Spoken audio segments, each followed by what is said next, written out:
Al doctor Pablo Gómez, un psiquiatra que sabe hipnoterapia, MDR y te ayuda a superar traumas, duelos, etcétera. Y es un mega crack en las redes sociales también.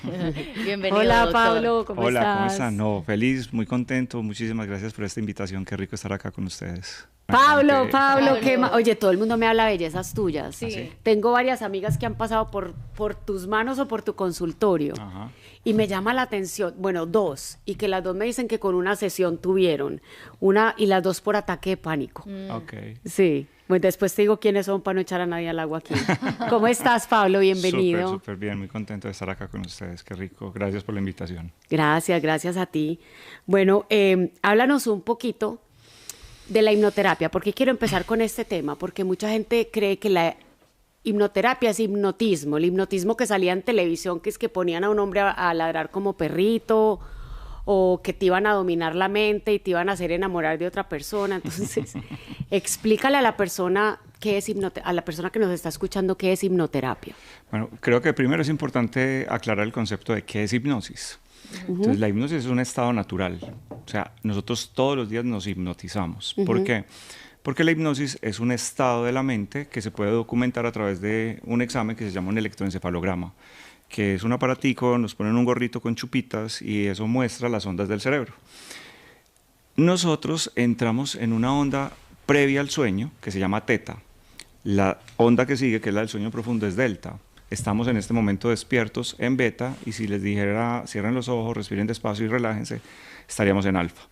Entonces, cuando una persona es guiada o ella misma es capaz de hacerlo y se mantiene sostenida en el tiempo en teta, ahí esa onda es la onda de acceso directo a la mente no consciente. Eso es como una puerta para entrar al... Yo le digo no consciente, algunos le dicen inconsciente, bueno, eso es una cosa muy de filigrana, pero para no enredarnos, consciente y no consciente. Y en el día mínimo 2 veces, cuando nos estamos quedando dormidos y cuando nos estamos despertando, atravesamos por ese periodo, por esa onda cerebral. Ya la terapia, la hipnosis, primero que todo, Margarita, no es como tal una terapia, es una técnica. Ok. Y bajo ese estado mental se puede hacer terapia y se pueden hacer las terapias mucho más rápido. Pero viene el inconveniente más grande, a mí la hipnosis me encanta, pero tiene un inconveniente grande y es que solamente el 10% de la población entra en estados realmente profundos de hipnosis. Las demás personas pueden alcanzar estados superficiales. Y en esos ¿Y estados cuál es la superficiales, diferencia? Exacto. claro, en esos estados superficiales tú estás relajada, puedes tener algunos recuerdos no tan claros, no tan vividos, no tan subconscientes, ¿cierto? Pero en una hipnosis superficial yo no puedo hacer a lo que hacías referencia ahorita, que es la hipnosis de espectáculo, que es la que la gente conoce y todo el mundo cuando sabe que alguien hace hipnosis, hipnotíceme, hipnotíceme. Todo el mundo tiene como la expectativa de que le van a hacer así, Que es se va magia. a dormir y le van a resolver toda la vida. ¿Haces que vean una cosita como en la película o cómo es? Esto que estás haciendo ahí Ajá. es como también como un mito que hay, bueno, y les cuento un poquitico de la historia. La historia de la hipnosis empieza en Egipto, en unos templos que se llamaban los templos del sueño. Entonces los sacerdotes llevaban pacientes enfermos, los inducían a sueños y ellos pensaban que los dioses ahí influían en la sanación, entonces hacían rituales de eso.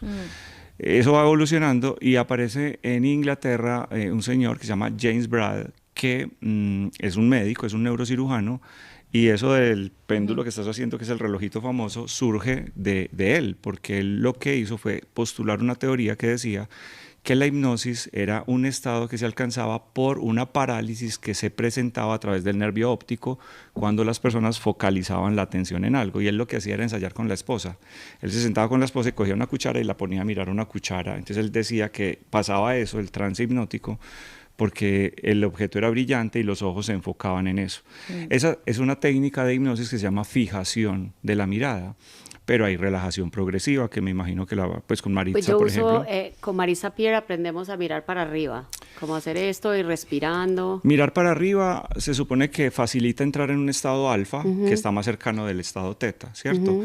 Pero no porque yo mire para arriba nada más. O sea, aparte me imagino que Hay una respiración. respiras despacio, relajas el cuerpo y vas empezando a dar sugestiones. Sí. Ahora te sientes más cansada, ahora sientes tus párpados más pesados. Vas bajando una escalera Pero, más profundo, te dice. exacto, pero no todo el mundo acepta esa orden. Sí. ¿Cierto? Sí. Entonces esa es la parte también que a mí me parece compleja con la hipnosis porque muchas personas quieren hipnotíceme, Entonces yo siempre les digo, no, venga, yo primero chequeo. Si necesita una hipnosis, si lo que usted quiere resolver o sanar es susceptible de ser manejado por hipnosis, porque es que la gente cree que la hipnosis es para todo y no.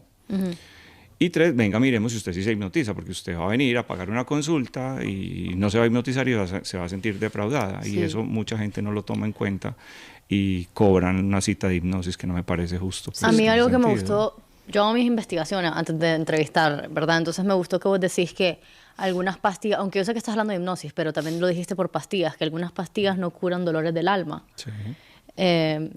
Entonces sí, si nos contás un poco más sobre eso, porque como estás diciendo que la hipnosis también no aplica a todo, al igual que como las pastillas no aplica a todo. Pero me parece que la hipnosis podría servir para curar esos dolores del alma. Ajá, y las ¿sí? pastillas son para lo que... Otras cosas ¿Y distintas. para qué Ajá. nos sirve? Dijiste 3 cosas. Dijiste, hay cosas para las que la hipnosis no sirve, para qué sí sirve y para qué no Ajá, sirve. exacto. No, la hipnosis, cuando digo no sirve, es por ejemplo que las personas tienen expectativas, y me ha pasado tristemente en el consultorio, que me llevan una persona que sufre un accidente de tránsito, sección medular, se le parte la médula, lleva 10 años en silla de ruedas y escucha que hay una persona que hipnotiza y la llevan para que la hipnotice para que la persona vuelva a caminar, Ah. Ya. por ejemplo. Sí. ¿sí? O una vez me llevaron una niña, la llevaron desde Bogotá, compraron tiquetes, la trajeron en silla de ruedas al consultorio, llegó la niña con una parálisis cerebral. O sea, desde nacimiento la niña estaba neurológicamente mal, para que la hipnotizara y la volviera. Porque además también la hipnosis, no sé si se han dado cuenta, muchas veces la hipnosis también la asocian con sanaciones o con vidas pasadas. Entonces, hipnotícela a ver en otra vida porque hoy tiene una parálisis cerebral. Entonces, a veces hay más expectativas de las que son realmente. La hipnosis funciona muy bien en psiquiatría, inclusive en el libro de psiquiatría aparece el capítulo de la hipnosis y dice en qué diagnósticos de psiquiatría podría ser útil utilizar y en cuáles no se debería utilizar. Por ejemplo, un paciente con esquizofrenia, los pacientes esquizofrénicos tienen ideas delirantes. Una idea delirante es una idea que no es cierta, pero que el paciente cree que es real. Y generalmente en la esquizofrenia son ideas delirantes de tipo paranoide. O sea, sienten que los persiguen, que les van a hacer daño, que los van a matar, que los van a envenenar. Y muchas veces incluso ellos piensan que les controlan la mente y que se las controlan con ondas telepáticas y muchos pacientes dicen, a mí me controlan con hipnosis. Mira hasta dónde llega eso. Es decir, un paciente psicótico, así se llama, pues en esos estados, que lo vamos a hipnotizar es contraproducente, empeoraría la sintomatología. Pero, por ejemplo, si tú tuviste un estrés postraumático, un accidente y quedaste con el miedo a volver a montarte en un avión o volver a montarte en un carro, o te robaron y tienes O si constantemente tienes las una imágenes. fobia también y no sabes Para de dónde las viene. fobias es buenísimo, ¿cierto? Lo que pasa aquí es importante y es que la gente cree que con una sola sesión de hipnosis me van a quitar la fobia. Entonces, si la persona es sujetamente hipnotizable, absolutamente hipnotizable, una sola sesión es inmediato. O sea, yo le puedo decir, listo, ya no le tienes miedo, ya no le tienes miedo a las serpientes. Y le puedo montar una serpiente en el cuello y juega con la serpiente y listo. Pero esa orden, si no es sostenida en el tiempo, va a desaparecer. Entonces, una orden hipnótica en un paciente supremamente en trance hipnótico, muy hipnotizado, va a tener capacidad de obedecer esa orden máximo 24 horas. A las 24 horas pasa la orden. Entonces, en la hipnosis es muy importante trabajar con audios. Ahorita La hablabas de eso, grabación. las Sí, grabaciones. de la autohipnosis. Entonces, por ejemplo, los terapeutas graban las sesiones de hipnosis, graban las sugestiones, las órdenes poshipnóticas para que el paciente, aparte de la terapia que tuvo, se vaya para su casa y todas las noches o una vez al día escuche el audio, Sí. porque la mente no consciente graba por emoción y graba por repetición. Tengo una pregunta. ¿Qué características tiene una persona que es susceptible a ser, que vos decís, si es muy Hipnotizada. susceptible a ser hipnotizada? ¿Cómo sabes quién es y quién no es? No hay un prototipo exacto, ¿cierto? Yo, vuelvo y te repito, hago unas pruebas y esas pruebas me van dando la pista de quién sí y quién no. Primero, no se puede hipnotizar a nadie que diga, usted a mí no me hipnotiza. Ya. Ah, si ya Bueno, no entonces, creen en eso, ya. no quiere. Ajá. Porque es que tiene que, bueno, hay una cosa que no les he mencionado y es que la hipnosis siempre es autohipnosis. O sea, uno siempre el operador está ahí, pero uno es el que se lleva a ese estado de hipnosis. Si yo no quiero, pues obviamente me pueden hipnotizar todos los que quieran y no va a pasar No va a absolutamente nada. Pero yo, por ejemplo, he estado con personas muy importantes en el mundo de la hipnosis tratando de que me hipnoticen y yo no me hipnotizo, tristemente.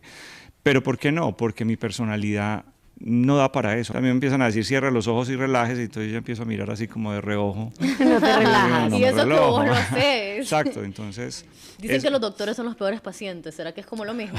Sí, son.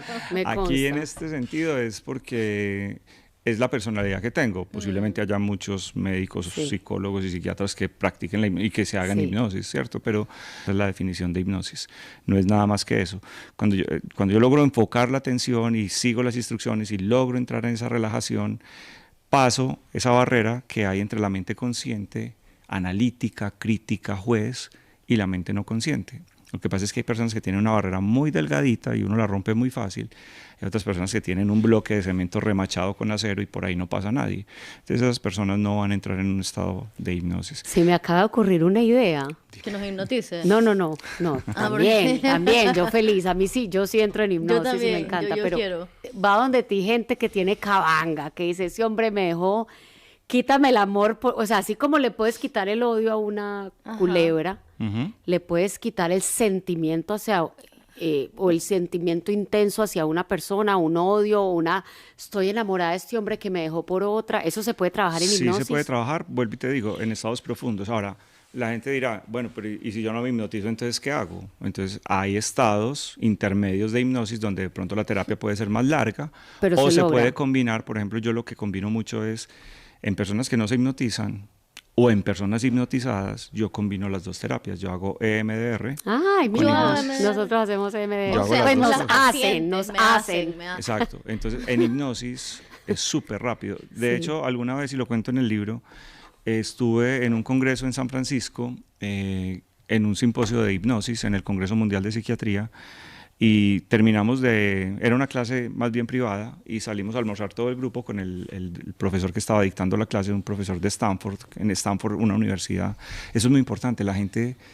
Quiero que sepan que la hipnosis es algo muy serio, o sea, Sí, mi cuñada trabaja en Stanford, es una de las Stanford, universidades más Yale, importantes Harvard, de Estados tienen Unidos. escalas de medición de hipnosis.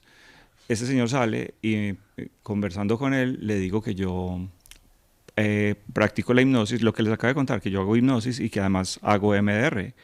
Entonces él me dice, la MDR es lo mismo que una hipnosis. Me dijo así.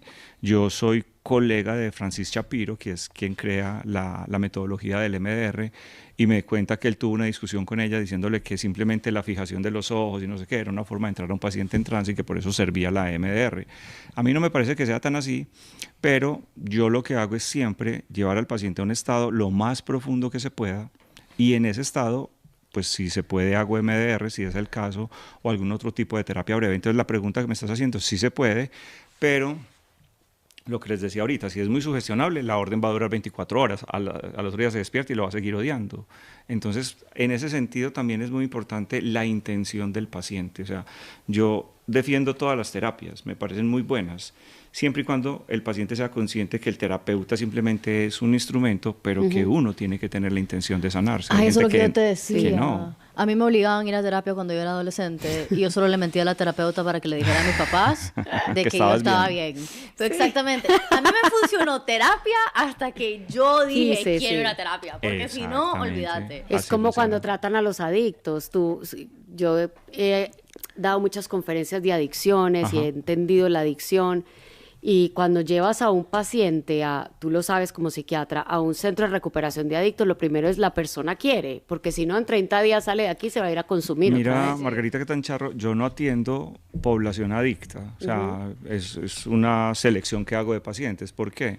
Por eso, porque la mayoría de los pacientes adictos no van Los llevaron voluntariamente, obligados, los sí. lleva la familia, y el paciente siempre, doctor, es que no necesito, doctor, es que yo soy capaz solo, doctor, es que yo puedo, y Sí. llevan 20 años Yo lo diciendo dejo que cuando ellos yo pueden, quiera, yo sí. lo controlo. Entonces yo le digo, bueno, si tú lo controlas, entonces no necesitas terapia, chao. Entonces preferí dejarle Sí, eso sí, a no hay colegas peor que... ciego que el que no quiere Yo tengo ver. otra pregunta. Total. ¿Y sirve para bajar de peso? Lo único que sirve para bajar de peso, adivina qué es. Cerrar la La boca. dieta. Lo único. Pero sí, yo trabajé hasta el año pasado más o menos 15 años haciendo un taller de hipnosis acá en la ciudad de Medellín para bajar de peso, un taller grupal Ah, wow. que combinaba PNL. ¿Ya no lo haces? Lo dejé de hacer porque ya la vida me dio una vuelta y empecé a trabajar en otras cosas como más espirituales, más profundas, pero era un taller muy exitoso, era un taller grupal y en la mitad del taller hacíamos una sesión de hipnosis y les daba a los asistentes un audio de cambio de hábitos con respecto a la alimentación, o sea, hay que evitar esto, hay que comer esto, hay que moverse más, ¿cierto? Y pues el paciente que tengo conocimiento que más peso bajó con mi taller bajó 70 kilos. Wow. Kilos, ¿Cuánto es no en libras. libras? 150 libras wow. por ahí o Una más. cosa más, poco Más. más. Es muchísimo. Muchísimo. Ya te digo, Entonces, 70 sí. por 2 puntos, eso es un montón. Entonces, sí, claro, se puede utilizar. Se puede utilizar, pero vuelvo y te digo, no para bajar de peso. O sea, tú no le puedes decir a un paciente, a partir de hoy 154 libras. vas a bajar de peso. Sí, bastante. No, no es la meta, es el proceso. ¿Qué vamos a hacer? ¿Cuáles son los hábitos que te Un llevaron? estilo de vida. Exactamente. Sí. Y lo de la autohipnosis yo lo hice un tiempo porque alguien en social media, no sé de dónde saqué esto, así que quiero saber si es cierto o no, de que supuestamente escucharte a tu propia voz le da más orden a tu subconsciente que cuando es una voz externa. Entonces que es bueno grabarte vos diciéndote afirmaciones y como que autohipnotizarte mientras te estás durmiendo. No es tan sencillo comprobar eso, pero sí se puede, pues va uno más a la fija si uno graba sus propias afirmaciones. Y en ese orden de ideas, yo prefiero cuando las afirmaciones las hago en el día, consciente, yo soy, yo soy, yo soy, ¿cierto? Pero cuando es un audio, así lo grabé con mi voz, prefiero que ese audio diga, tú eres, tú eres, tú eres, como si alguien de Ay, afuera qué me lo estuviera interesante. diciendo. Ah, yo Sí. pensaba que era en primera persona. Sí, pero entonces yo lo trabajo así, en primera persona si estoy en estado consciente. Yo Si soy, yo lo estoy O sea, diciendo, si si me lo paro al estoy frente del escuchando, espejo, muy yo bueno soy eso. esto, yo soy esto, pero cuando grabo el audio, como si de afuera me estuvieran induciendo eso, así sea con mi propia voz. buen Tú eres seguro, tú eres tal. Me tú encanta eres eso, tal. qué buen Ay, dato. yo lo hice en primera persona. No Pero No, yo no, sentí pero que me funcionó no, es que igual. funciona. Bueno. Simplemente es como un plus que yo le di a los audios que tengo, ok. por ejemplo, en mis redes de autosugestión o de afirmaciones. Sí, yo quiero decirle algo a todas las personas que nos están escuchando. Yo soy una gran creyente de las terapias que van al subconsciente, Okay. como la hipnosis, como la EMDR, que es precisamente lo que tú haces. Y sin menospreciar el trabajo de nadie, pero aquella terapia que también la hice y también me ayudó en su momento porque yo tuve depresión, ataques de pánico, ansiedad, claustrofobia, hipocondria. Yo hubiera sido el póster de tu oficina. El Esta es la manual. niña póster. Tú eres el libro de psiquiatría. De una oficina psiquiátrica, sí.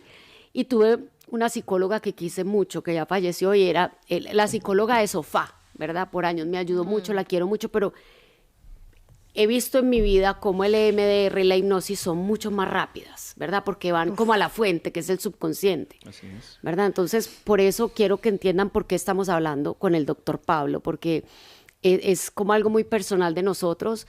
Mi hijo, mi esposo, mi hija y yo hemos hecho EMDR.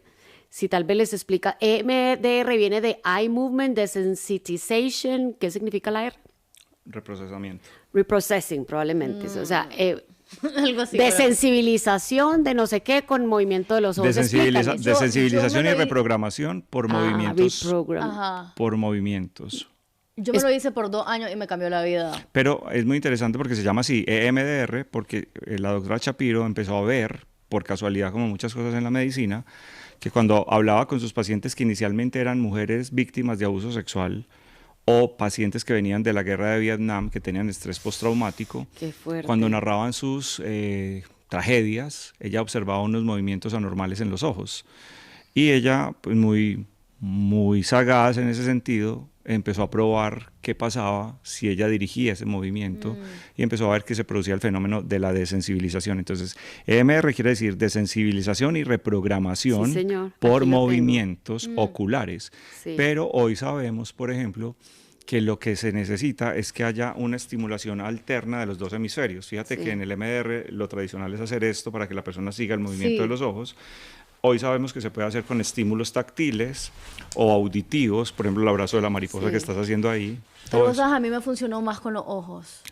¿Hay alguna razón? Porque yo Sí. traté esto y yo como que no. Pero déjalo que él explique, porque tú y yo entendemos y lo hemos hecho, pero la gente que nos está escuchando está, ¿de qué están hablando? ¿verdad? Ok. A ver. ¿Qué es EMDR? EMDR es una terapia que está aprobada hoy en el mundo por instituciones tan grandes como la Asociación Americana de Psiquiatría, la OMS, la Americana de Psicología, para tratar específicamente un trastorno psiquiátrico que se llama trastorno de estrés postraumático. pero que se puede llevar a otras terapias, a otras patologías como la ansiedad, yo trato muchos ataques de pánico con MDR.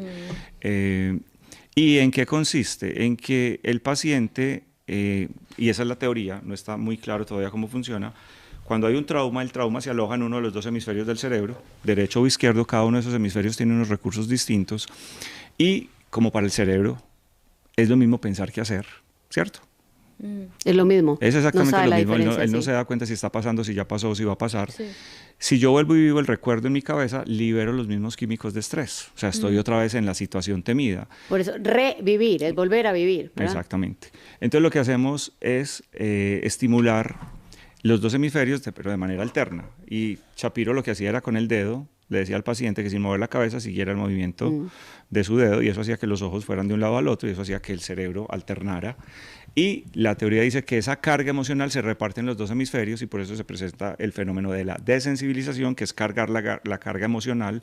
Normalmente uno, bueno, ustedes ya lo han hecho, les preguntan al principio, ¿qué tanto malestar te genera este trauma del 1 al 10? Sí. Entonces uno dice 9. Y va bajando. Y eso empieza a bajar. Eso se llama desensibilización. Llega un momento en que pasan dos fenómenos. El paciente no puede ver lo que fue a tratar, como que se le borrara. Eso Sí. puede pasar.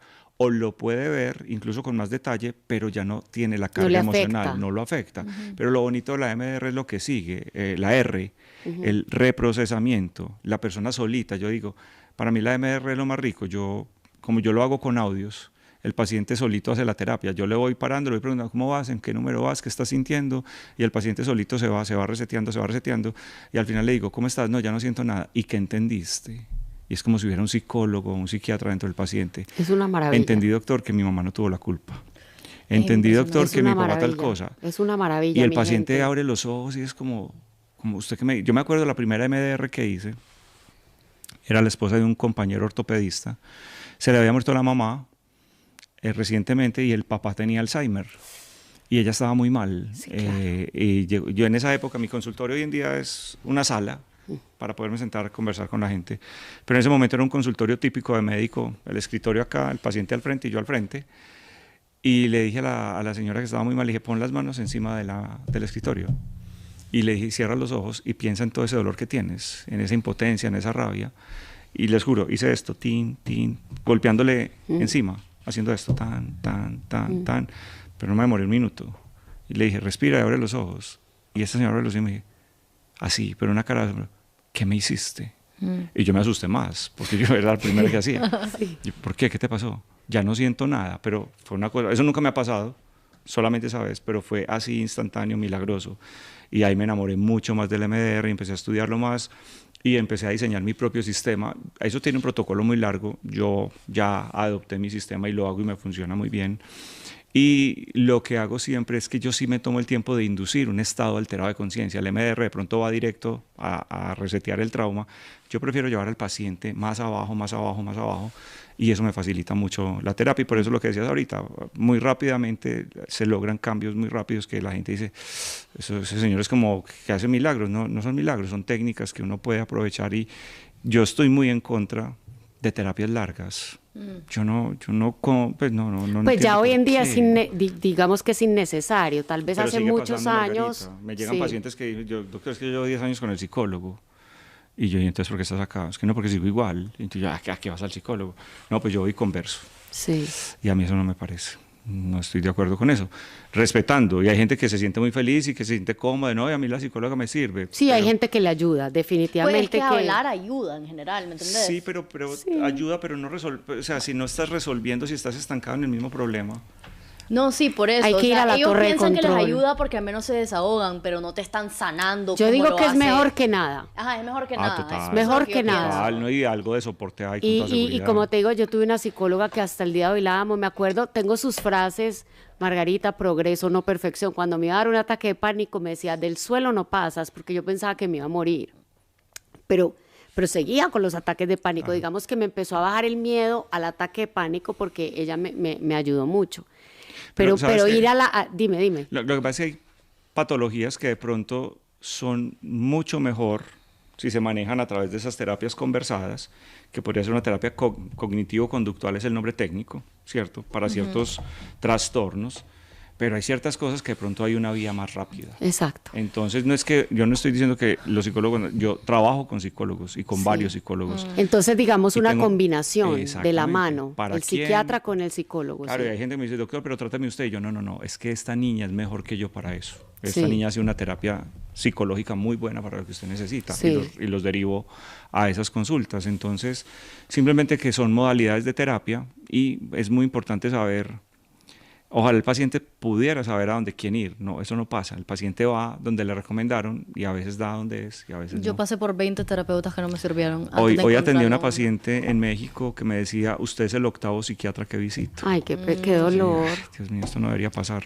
Yo Pero vi pasa. neurólogo 1, neurólogo 2, neurólogo 3, cardiólogo 1, porque tenía ataques de pánico, pero yo no sabía que era un Pero ataque de sabes qué, pánico. Margarita, a mí lo del pánico es una cosa que me duele tanto y por eso te decía, yo, ¿por qué dejaste de hacer lo otro? Porque yo hace muy poco tiempo, hace como 4 años, monté un canal de YouTube porque en la consulta no me daba el tiempo. ¿Cómo te pueden seguir en el canal de YouTube? Todas mis redes se llaman Pablo Gómez Psiquiatra. Listo. Todo. Pablo Gómez, psiquiatra. Sí. Ok. Ese es mi canal de YouTube. Yo en la consulta no me alcanzaba el tiempo para decirle al paciente, necesito que hagas esta meditación o necesito que hagas este ejercicio de afirmaciones o este ejercicio de visualización.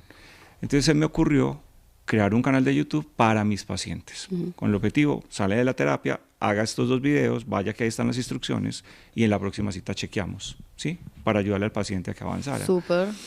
Y esa era la intención y el canal fue creciendo, pero de una manera desproporcionada que me empezó a llamar mucha gente que yo no conocía, que ya llevaba tiempo con los canales, que qué estaba haciendo, que cómo hacía, que dónde estaba pautando y yo no entendía porque es más, te digo la verdad, yo no sabía que un canal de YouTube se podía monetizar. Ah, no. No tenía ni idea de eso. Cuando un día me llamaron y me dijeron, usted ya puede monetizar su canal y un día me llegó un cheque importante Sí, en ese son momento. buenos Very cheques, nice. son buenos Sí. cheques, Very sí. Entonces... Amamos los cheques de YouTube. YouTube es mi mejor amigo. Ah, Ok. Entonces, ese canal fue cogiendo mucha fuerza y ahí fue donde yo empecé a recibir la retroalimentación de mucha gente en el mundo que había tenido ataques de pánico, porque entonces yo empecé a explicar que era un ataque de pánico. O sea, yo no podía creer que llegaran pacientes al consultorio a decirme que habían ido donde el cardiólogo, donde el neurólogo, donde el no sé quién, donde el no sé cuál, donde no sé cuántos psicólogos, y que nadie le decía qué era lo que tenía y que ella seguía sintiendo lo mismo y que le decían que no tenía nada o que eran nervios o ni siquiera le decían, no, usted todos los exámenes están buenos. Y llegaban los pacientes con rayos X, con electrocardiogramas y me contaban, ¿y pero usted qué es lo que le pasa? Y me contaban, me escribían una cosa tan... O sea, en medicina decimos que es tan fácil el diagnóstico que el portero de la clínica lo hace. Sí. O sea, que es tan evidente, es que un ataque de pánico es demasiado evidente como para pasar por 5 psicólogos, cardiólogos. Yo pasé por terapeutas. 4 países y especialistas y por eso ahorita te voy a pedir que le expliques a la gente que es un ataque de pánico, porque estoy segura que hay gente viéndonos que está teniendo ataques de pánico y nadie le ha sabido decir. Pero mira, yo vivía en Nicaragua, mi esposo es nicaragüense. En Nicaragua, nada, usted está estresada, usted no sé qué, tómese un clonazepam, un diazepam. Ok, no, yo le decía a mi marido, yo tengo algo, me voy a Costa Rica. Tampoco. Me vengo a Colombia. Me terminan operando de los oídos, porque me sentía mareada, me pusieron unos tubos en los oídos, seguía con todas estas ansiedades. Miami, tampoco.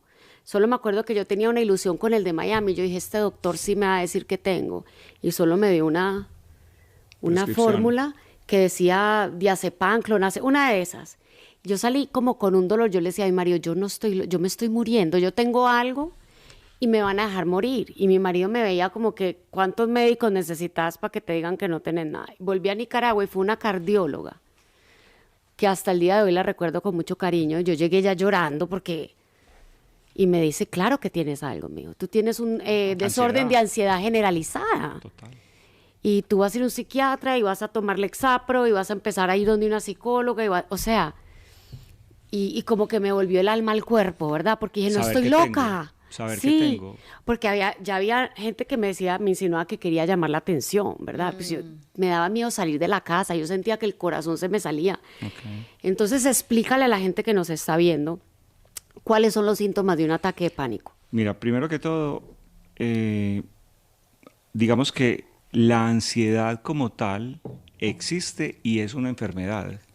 Que eso también, vuelvo y te digo, la historia del canal de YouTube es porque empecé a ver el sufrimiento de los pacientes y todo esto, y me dediqué pues ya como, bueno, entonces si este es el destino que me tiene la vida, entonces empezamos a... El propósito. El propósito, a mostrar qué es lo que hay que hacer. Y de verdad es muy bonito la retroalimentación que uno ve en el canal. La ansiedad existe como patología, como enfermedad. Los pacientes llegan al consultorio y me empiezan a contar sus síntomas y yo le digo, señora, usted tiene ansiedad. Entonces la gente me mira así como, ¿cómo así, doctor, qué ansiedad? Es que eso es una enfermedad. O sea, se volvió tan normal vivir ansiosos, estresados y con angustia, que la gente ni siquiera identifica que eso es una enfermedad. Entonces, la ansiedad es una enfermedad, es la enfermedad más común en el mundo. Hoy hay 380 millones de personas en el mundo diagnosticadas con ansiedad. Más las que no están diagnosticadas, ¿verdad? Los que tienen acceso a servicios que los chulean, los que no. Es la enfermedad más común en todo el mundo y dentro del cuadro de ansiedad hay varios trastornos de ansiedad. Pues por lo menos así están tipificados en el libro de psiquiatría.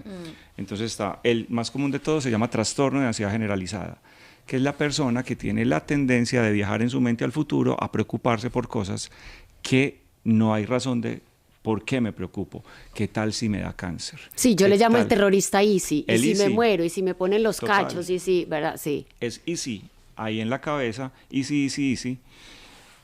Pero lo que hablábamos ahorita, si yo me meto en esa película, mi cerebro cree que está pasando y los químicos se liberan. Entonces, esos químicos, que son los químicos del estrés, inicialmente adrenalina, pero después el cortisol ya elevado crónicamente que inflama, empieza a producir síntomas físicos asociados al miedo, las palpitaciones, la opresión en el pecho, Todo la eso dificultad sentía para yo. respirar, la dificultad para tragar, el vértigo, está muy asociado porque aparecen síntomas que llamamos somáticos, que son síntomas físicos asociados a la enfermedad mental. Entonces aparece el dolor de cabeza, el bruxismo, el dolor en el cuello, la gastritis, el reflujo, el colon inflamado. Entonces, Todo eso tenía yo de arriba claro, abajo. entonces llegan estos pacientes, Sofi, al consultorio con la historia de todos los médicos. Vea, doctor, estas son las pastillas para la gastritis, estas son para el dolor del cuello. Para la migraña. Me mandaron un inhalador Para porque dormir. que parece que tengo asma.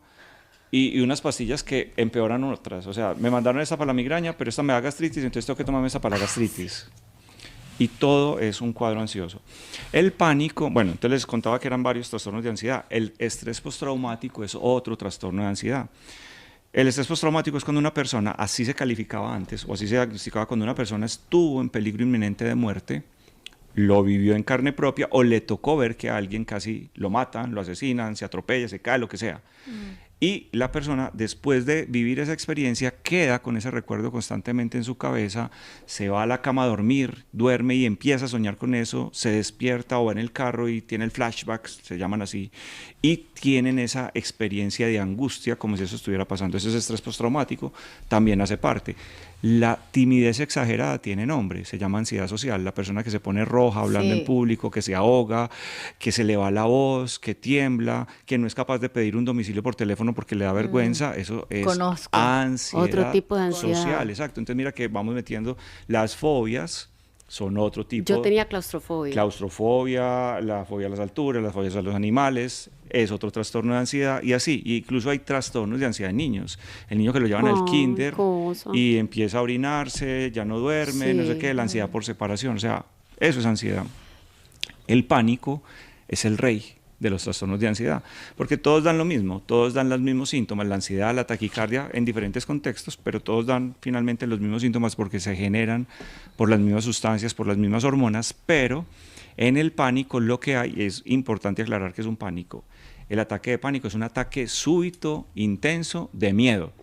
Si Ah, nada fuera que esté pasando. esa es la No clave, es que te Margarita. apareció un ladrón, no. No, es que la gente me dice, no, es que abrí la puerta, había un tigre y me dio un ataque de Sí, pánico. exacto. No, Eso Eso no es es- un ataque no, de no, pánico, eso es un ataque de verdad. eso es, soy humano y tengo miedo. Exacto. Exacto. Yo, la mejor descripción que he encontrado del ataque de pánico es sentir que hay un tigre aquí que te va a comer, pero el tigre no está. No hay nada, no hay ningún peligro inminente frente a ti. Cuando hay un tigre y se presentan los síntomas, no hablamos ni de ansiedad ni de pánico, hablamos de estrés. Sí. Y eso es muy interesante también, ¿por qué? Ese es como el fight or Si hay flight. un tigre de ¿verdad? verdad. Ah, pues, Exacto. obvio. Sí, claro, yo soy papá, tengo 55 años, tengo 2 hijos en la universidad, soy empleado de una empresa y me acaban de echar. Sí. No he terminado de pensionarme, no tengo la plata para pagar las universidades y ya a los 55 años nadie me va a dar trabajo. ¿Tengo derecho a tener ansiedad? Sí. Toda, pero esa ansiedad no es ansiedad, es estrés. Es estrés porque hay una razón. Pero ahí viene la capacidad de cada quien para interpretar Sí. las cosas y para relacionarse. Entonces, a esa persona le puede dar un ataque de ansiedad, se puede hundir, se puede deprimir y otra dirá, "Jue madre, me pondré a vender empanadas, pero yo termino de graduar a estos muchachos." porque es que es la cabeza de cada uno. Sí. O sea, Es la mentalidad. no son las circunstancias, es la forma como me Total, relaciono con las circunstancias. Total, No es lo que te estoicismo, sí. Estoicismo, budismo, Víctor Frank, todos, júntelos, amáselos y es lo mismo. Exacto. No Es es la lo que te forma. pasa, es cómo interpretas lo que te pasa. Sí. mi Epicteto gente. tiene una frase muy bacana que dice, no es lo que sucede, sino el cuento que te cuentas con Muy lo que bueno, sucede. exacto. muy ¿Qué bueno. me estoy contando yo en la cabeza con Sí, respecto yo amo a eso? todos los estoicos por eso. Entonces, en ese sentido, el pánico es muy, muy aterrador porque precisamente si hay un tigre y yo me muero de miedo, pues hombre, Es normal. Pero Sí. yo viendo televisión en la casa tomándome una cerveza y que me empiece a sentir con ahogo, con opresión en el pecho, que se me empiece a encalambrar este lado, que empiece a sentir uno cree que hormigueos es un por infarto. acá. Eso es un infarto, eso es un derrame. Entonces, Sí. cuando tú dices infarto derrame, el cerebro dice, ¿cómo así, hijo de madre? Ahora sí, asustémonos. Y se perpetúa el trastorno. Entonces, ¿qué pasa ahí? Se va el paciente corriendo, pide auxilio, ambulancia, llévenme por urgencias. Y cuando llega a urgencias, ya esas hormonas hicieron la curva y bajaron. Y cuando llega a urgencias, ya no siente nada. Y cuando lo revisa el médico y cuenta la historia, pero yo no le encuentro nada, señora. Venga, yo le hago un electrocardiograma y se lo hacen. No, Sí, usted está perfecta. normal. Sí. ¿No será que está nerviosita? Váyase para la casa o llame a un Y psiquiatra. tomes esta pastillita. Entonces la sí. persona dice, psiquiatra, este desgraciado, yo acá estoy loca, no sé qué, es que no me creen o qué. Y la persona, el problema con el pánico es que la persona queda con miedo a que le vuelva a dar.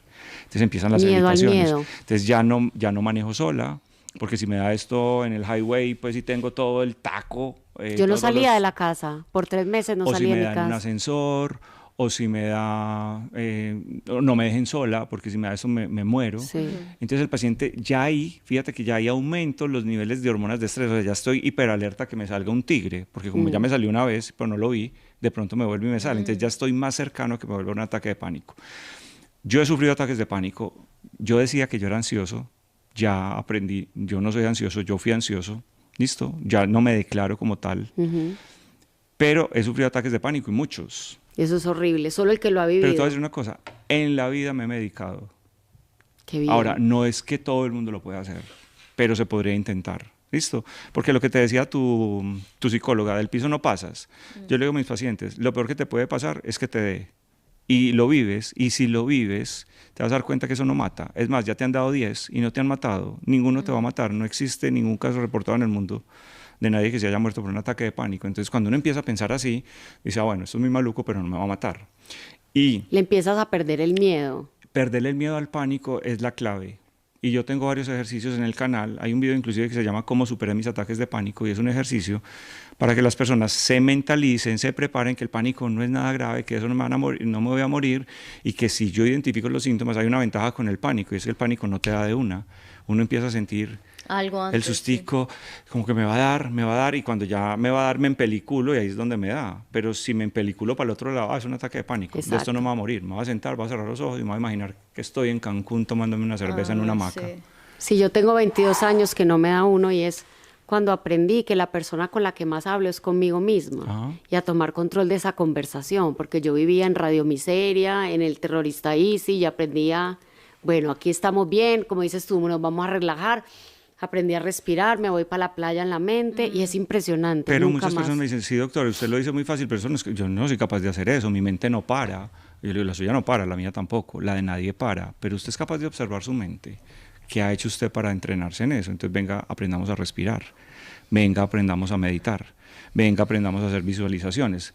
Y todo esto que yo menciono, que suena muy, digámoslo en otra época, esotérico, charro, charlatán, hoy en día yo tengo una ventaja muy grande y es que, como dicen muchos investigadores en el mundo muy importantes, la neurociencia hoy no está descubriendo nada, está reafirmando lo que tradiciones antiguas sabían. Meditar sirve, que respirar sirve, pero no respirar como, porque todos dirán, pues yo respiro, no, respirar con una técnica de respiración adecuada. Entonces, aprender a respirar todo el día, hacer una meditación por la mañana, trabajar la gratitud, todas esas cosas tienen sustento biológico, anatómico, se puede medir. Y hay estudios que contrastan lo que pasa con una meditación versus con unos medicamentos. ¿Para Sí. qué sirve? Entonces, eso es lo que me da pie a mí hablar en redes sociales de todas estas cosas.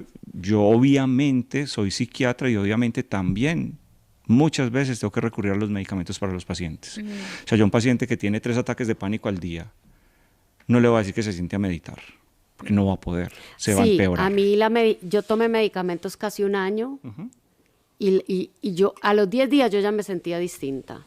Y ya cuando yo digo que te sacan de la crisis y ya entonces uno empieza a trabajar otras herramientas. ¿Sabes qué le digo yo al ¿verdad? paciente? Venga, apaguemos el incendio. Exacto. Déjeme, yo le apago el incendio, deme 15 días, deme 20 días y después yo le voy quitando eso Exacto. despacio.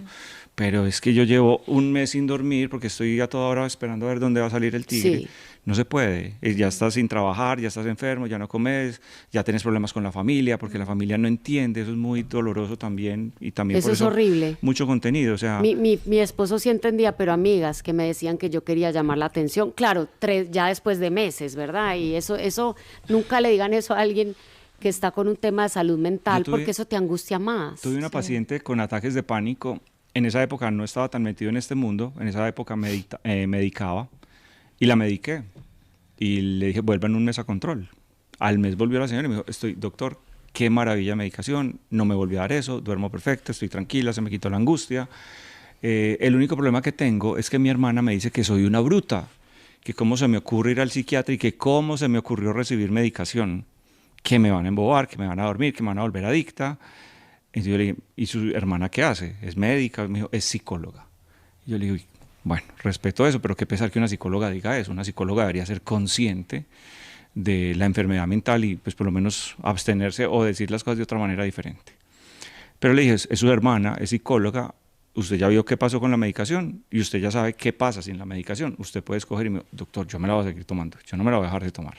La cosa se queda así.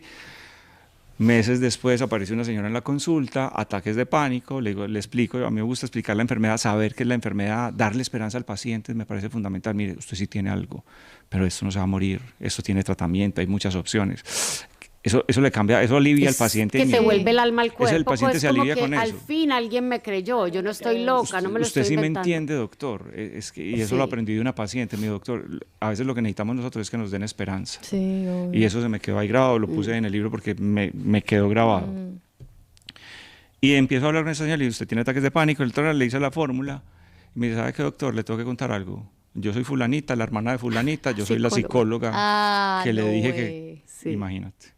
Entonces, por eso le digo a la gente, nadie sabe lo que es una depresión hasta que la está viviendo. Entonces, y aquí también hay que ser justos. Mucha gente se acerca y con amor te dice, pero ¿por qué estás así? A ti no te falta nada, pon de tu parte, tú lo tienes todo. Y eso, contrario a lo que la gente con mucha buena intención cree que está haciendo, eso es horrible. Empeora porque el paciente se siente más culpable. A mí me pasaba eso, la verdad. A mí nunca me ha faltado nada, que digamos, y estuve en depresión muchos años. Hasta MDR lo pude Pero sanar. tienes que entender también, y todos, que la depresión es una enfermedad del cerebro también. Es que la enfermedad psiquiátrica, a mí me da risa porque la gente cree que es que los psiquiatras trabajamos con humo o con no sé con qué.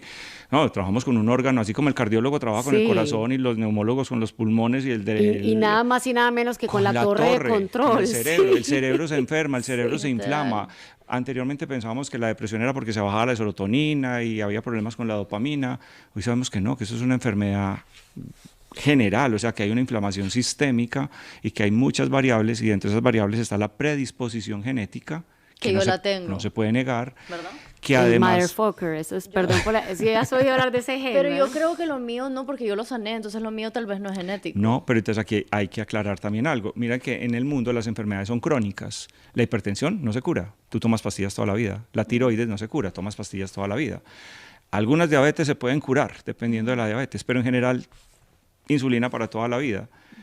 La depresión, la ansiedad son enfermedades también como las otras crónicas, pero hay una diferencia y es que son crónicas cíclicas, o sea, que aparecen y desaparecen. Entonces, ahora estás muy bien y si practicas meditación, respiras, tienes un buen entorno, comes bien, regulas tus emociones, seguiré estando bien. Posiblemente estés bien muchísimo tiempo y a lo mejor no te vuelve a dar nunca una depresión, pero a cualquiera le puede volver a repetir. Entonces, ser consciente de que es una enfermedad y que puede volver a aparecer, y si ya la conozco y si ya la experimenté, pues no dejarme coger ventaja, y si lo que me sacó alguna vez fue la pastilla, pues vuelvo al médico y que me asesore y hacer el tratamiento adecuado. Sí. A mí me sacó MDR y todavía sigo, yo siento que yo ya soy feliz y todavía voy. Pero ¿sabes qué pasa? Que muchas veces también se hacen diagnósticos equivocados de depresión, a veces son dolores del alma y los medican, ¿cierto? Y a veces esas medicaciones así caen mal, porque...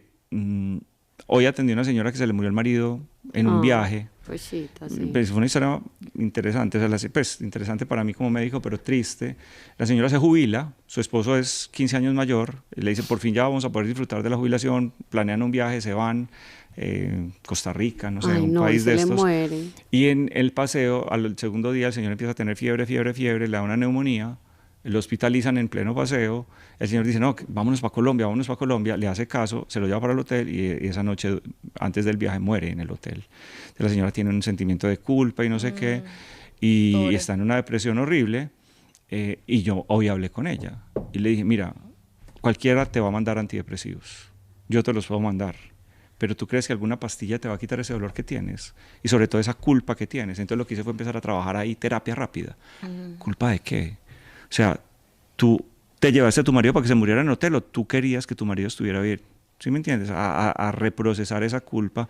Y ahí yo con el duelo, y yo le advierto al paciente, mire, voy a ser muy duro con usted, pero prefiero que esta cita valga la pena a que la pierda, a que tenga que ir a donde otro terapeuta. Aquí hay una sola cosa para hacer, hay dos cosas para hacer. Seguir como usted está, lamentándose, quejándose con rabia, incluso hasta con Dios, o simplemente empezar a hacer un proceso que se llama aceptación, y que es tan interesante que en espiritualidad lo llamamos aceptación y en psicología lo llamamos aceptación radical, o sea, es así y no hay nada que hacer. Usted verá cómo se relaciona con eso, desde la rabia, desde la resistencia, desde porque a mí, desde pobrecita yo, desde el victimismo, o qué cosa tan dura, qué cosa tan berraca, pero es lo que hay. Y yo estoy viva, y el man se murió, y yo le enseñé cómo cada vez que la idea viniera, porque ella se atormentó. Entonces, ahí en el duelo, por ejemplo, la gente me dice, pero usted me está pidiendo que me olvide de él. No, señora, yo lo único que puedo hacer para que usted se le olvide de su marido es darle un golpe en la cabeza, y no se lo voy a dar. Nada le va a quitar a su marido de la cabeza. Es más, hasta ni el Alzheimer se lo va a quitar, si algún día le da Alzheimer. Yo lo que le estoy enseñando es a que piense en su marido de una manera diferente, Sí. que lo recuerde distinto, porque cambia inmediatamente la química en el cerebro. Entonces, lo que la gente no sabe, no sé cómo estamos de tiempo, pero hay una frase que me encanta y que la tengo que compartir, y es que el activo más valioso que nosotros tenemos en la vida es la mente, pero una mente bien entrenada. Una mente entrenada es una mente capaz de prestar atención a los pensamientos para yo escoger en qué me engancho y en qué no me engancho, porque la mente sí o sí me va a proponer pensamientos, y eso también es interesante. Los pensamientos son propuestas que me hace la mente para interpretar algo, no son realidades. Yo puedo cuestionar y cuestionar y cuestionar el pensamiento hasta que encuentre un pensamiento con el que me sienta bien. Y eso se entrena. Me encanta. Súper. Y yo creo que el regalo más grande, yo siempre le digo a la gente, aún arriba de la salud, es la paz mental. Demasiado. Porque yo he conocido gente enferma con paz mental y gente físicamente saludable con angustia, ¿verdad? Yo creo que el primer regalo más grande que un ser humano puede agradecer es tener paz mental. Viniendo de una paciente psiquiátrica que ha tenido depresión, ansiedad, claustrofobia, hipocondria, no hay nada que yo agradezca más todos los días. Y Sofi y yo hablamos mucho, Doc, Pablo, yo sé que a veces que te diga Pablo, de que busquen a los profesionales, porque todavía parece mentira, año 2024 todavía es un tabú para alguna gente. Para Yo alguna gente, sí. yo no estoy loca, no, por favor, si te duele una muela y vas al dentista, si tú no tienes paz mental, paz emocional, si no sabes cómo lidiar con la montaña rusa que hay adentro en tu torre de control, o si tu cuerpo te está diciendo que algo no está bien, ve al canal de, ¿cómo está? Pablo Gómez Psiquiatra, ¿verdad? De Pablo Gómez Psiquiatra, busca una persona que te ayude. Aquí está el libro, Entrena tu cerebro para ser feliz. ¿Está en Amazon también? Sí, ya está en Amazon también. En Amazon, y me imagino que en las principales librerías, ¿verdad? De algunos países. Y bueno, y démosle prioridad, que es lo más importante. Aquí pudiéramos hablar horas. Terminar con una nota medio chistosa. Hoy puse un meme en mi Instagram que dice, cuando tu tío dice, en mi época nadie iba a terapia, y la persona diciendo, yo tratando de no decir, se nota. Sí, definitivamente, Pablo. Eso es muy interesante, o sea, ¿a quién le recibo consejos? También, Sí. No, es que también. a los mayores hay que escucharlos. No estoy tan segura. A ver, un momentico. Depende del mayor. ¿Qué ha No hecho el porque mayor? lo quieres, lo tienes que escuchar. ¿Qué ha hecho el mayor para dar consejos? Sí, excelente. Muchas Pablo, gracias, Pablo. muchísimas gracias A por ustedes, estar qué aquí. rico este Te ratico. seguiremos en YouTube. Muchas Y gracias. bueno, sigue siendo luz. Muchas Gracias, muy gracias. queridas.